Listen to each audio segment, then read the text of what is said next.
Sometimes we're living in the season of departures. So many around us, so many beloved friends, family members, acquaintances.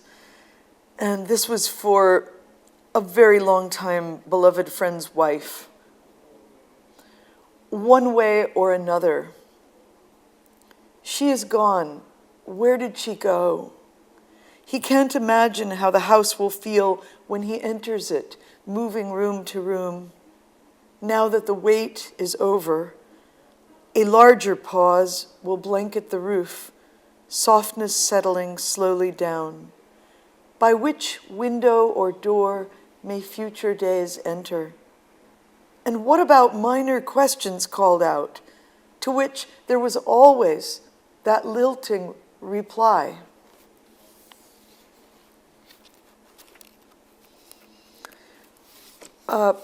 Since my father was a newspaper journalist, I've always read newspapers with perhaps a little different attitude than many people, because I remember often as a child hearing stories behind the stories, the sections of the stories which had been edited out, my father's frustration with grammatical error or improper emphasis, and sometimes I would clip stories as a child that I wanted to think about longer or that he would make a particular comment on.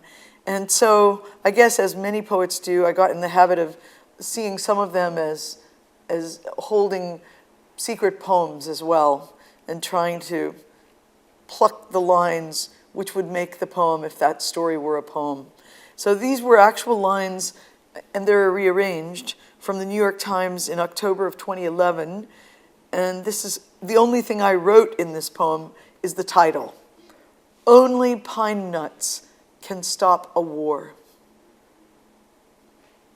The hills were quiet. Not a single shot was fired. When local labor is busy with other work, fighting can subside. The pine nut truce. We will not shoot for 15 days so the people can collect pine cones. With the harvest demanding as many hands as possible, fewer men were available to plan attacks. The men's hands were blackened with dirt and pine sap. An elder said, all of our people are involved in pine nuts. A medic said, that was actually very interesting.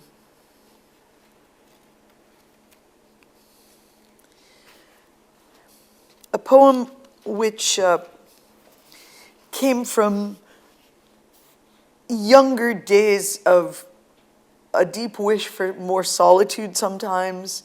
I was curious in those days about how one could live without compulsion for certain sorts of sociability which felt awkward. And I guess we're all curious about that at different times in different ways. The art of disappearing. When they say, don't I know you? Say, no.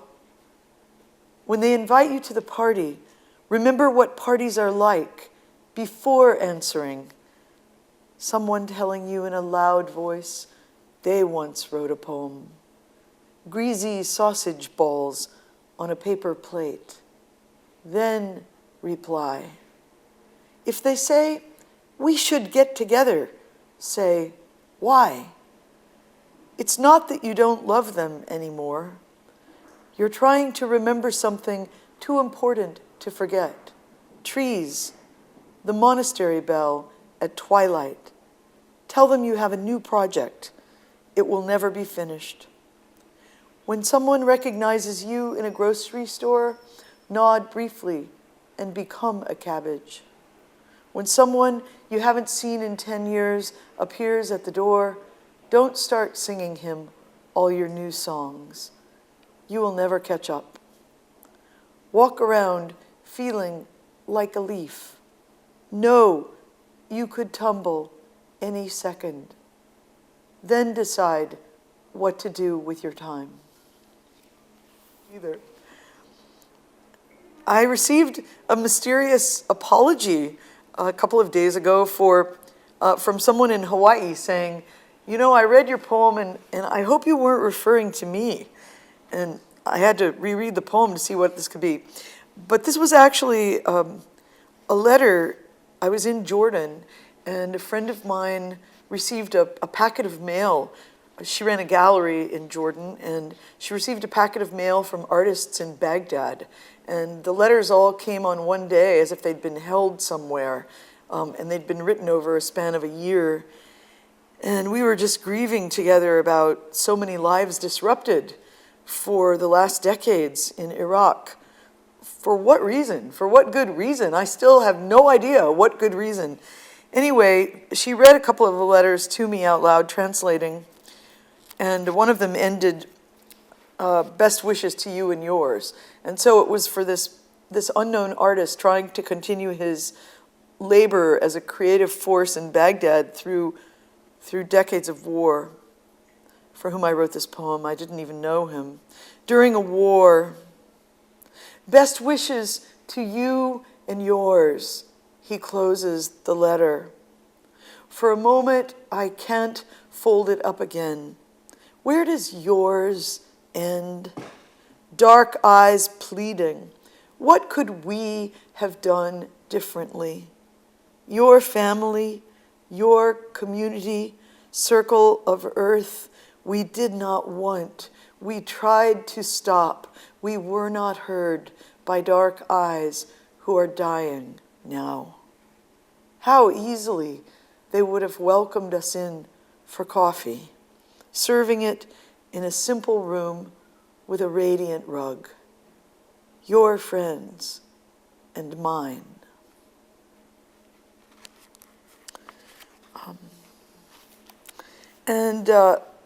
Because I'm an American citizen and live in the United States, I often hear this annoying and really quite outrageous phrase repeated about the country of Israel, about what a great democracy it is. And I would question that. Because the people I know who live in Israel or have been there for a long time have not really experienced it as a democracy. I think in the United States we're suffering these days from more and more questions about civil rights and how much work still needs to be done. So the democratic process continues many places, but this is called, in quotes, the only democracy in the Middle East.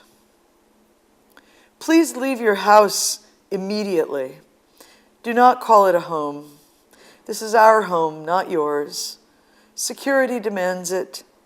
Always, always. Security, our security. Take nothing, ask nothing. Stand over there against the rubble where you belong. All young men, come with us. You may not see your families again. No saying goodbye or hugging. We have suffered too much, thanks to everyone, but you are the only ones we can touch. Don't give us any trouble.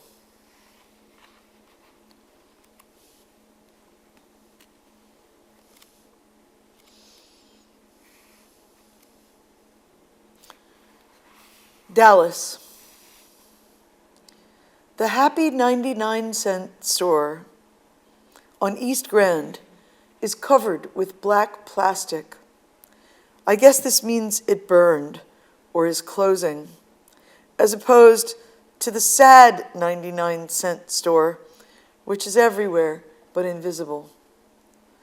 I don't want anything anymore that costs 99 cents. I already had it and got rid of it. Burlington, Vermont.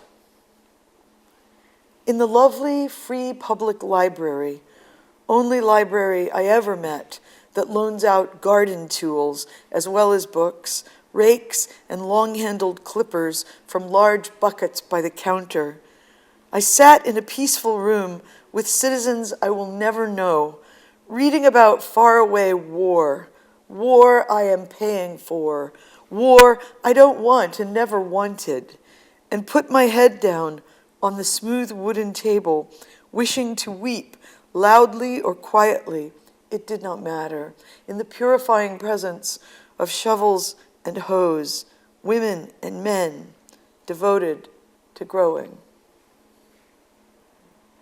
Last year, I actually entered the Burlington Vermont Library again and was shocked to see that poem posted only steps away from the table where it had been written. And I've never had that happen before, where a poem kind of goes on its own to the place where it was written and then finds its home there. And I looked to make sure the shovels and hoes were still available, and there were 10 times as many, so that was quite happy.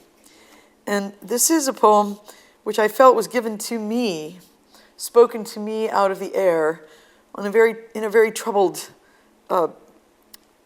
occasion.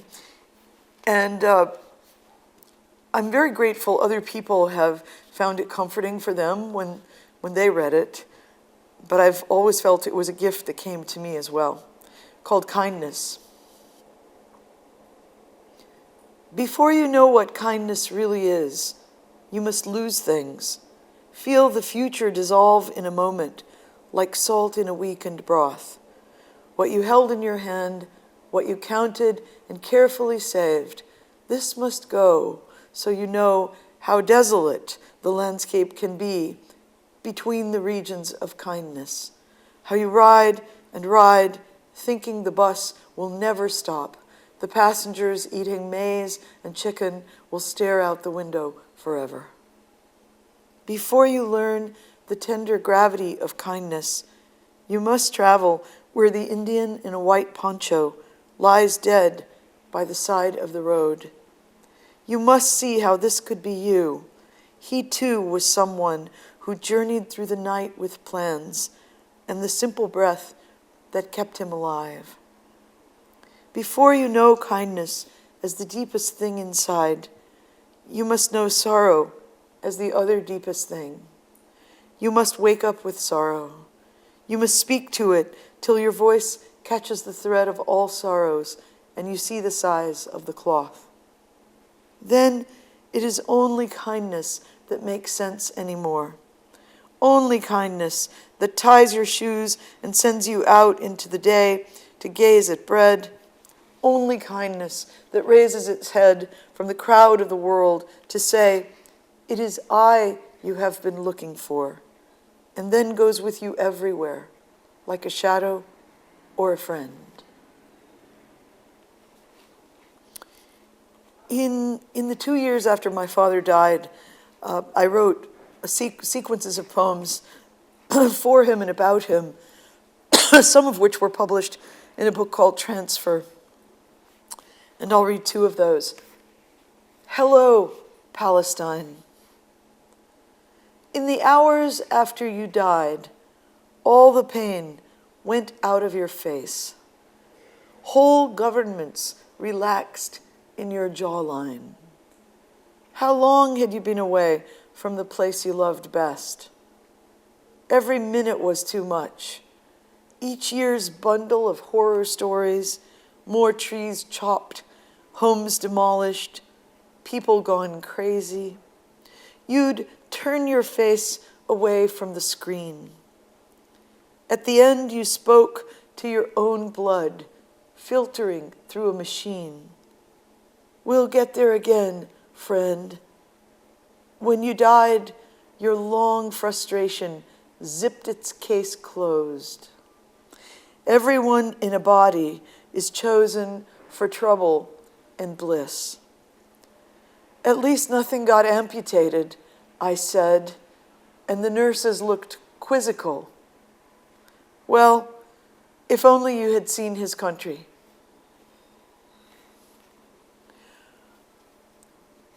For Aziz, who loved Jerusalem. A city trades prisoners, erects blockades, people bulldoze homes and cars, buses explode, back and forth, the army's roaring tanks are never called terrorists. 3 religions buried inside a city's wall. Some kiss the walls, some walk beside them, emptied of belief. My father dies with 2 languages tucked inside his head. Now we will never learn Arabic. For half a century, we lived in mighty proximity to the resonant underpinnings, consonants and vowels. Now, a 7-pound box of ashes. After many months, we still have not scattered or buried them. They are not him, but I kiss the box.